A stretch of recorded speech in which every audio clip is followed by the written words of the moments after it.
கண்ணதாசனுடைய வரிகள்ல உணர்வுகளுக்கு எப்பவுமே முதலிடம் உண்டு. அதனாலதான் இன்னும் கூட அவருடைய கவிதைகள் உயிர் போல இருக்கு. அழுகைய பத்தி கண்ணதாசன் நிறைய கவிதைகள் எழுதி இருந்தாலும் இந்த கவிதை உங்களை நெகிழ வைக்கும்.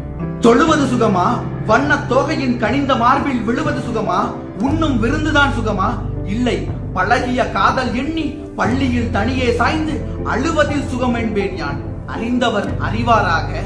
வாழ்க்கையினுடைய சூட்சமத்தை இவ்வளவு ரத்தன சுருக்கமாக எந்த ஒரு கவிஞனும் கூறியது கிடையாது.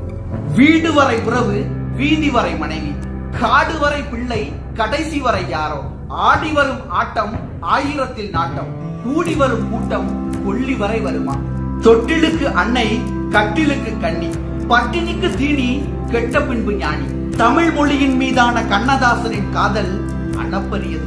வெட்ட முயன்றாலும் வெளியுருட்டி பார்த்தாலும் தட்டி பறித்தாலும் தமிழெல்லால் ஏதுமில்லை. திருக்குறளை போல ஒரு பொருளும் இல்லை, மூவாத சிலம்பின்றே கூத்துமில்லை, தப்பாத புறமின்றே வீரமில்லை, தளிர் போலும் அகமல்லால் காதல் இல்லை.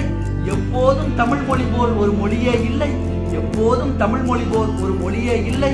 இருக்கிறது என்பான் தாய் பெண்ணே இல்லை, இருக்கிறது என்பான் தாய் பெண்ணே இல்லை என்கிறார் கண்ணதாசன். வாழ்க்கையினுடைய தொடக்கமும் முடிவும் நிர்வாணமே என்பதை அடித்து சொல்கிறார் கண்ணதாசன்.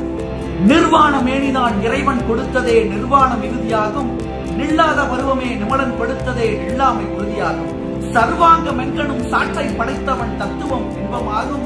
சரியாய் ரசிக்க தெரியாத மூடர்கள் வாழ்வினும், சரியாய் ரசிக்க தெரியாத மூடர்கள் வாழ்வினும் சாவுதான் உண்மையாகும், சாவுதான் உண்மையாகும். இந்த வீடியோ பிடிச்சிருந்தா லைக் பண்ணுங்க, ஷேர் பண்ணுங்க, சப்ஸ்கிரைப் பண்ணுங்க. என்னோட வளர்ச்சிக்கு ரொம்ப பயனுள்ளதா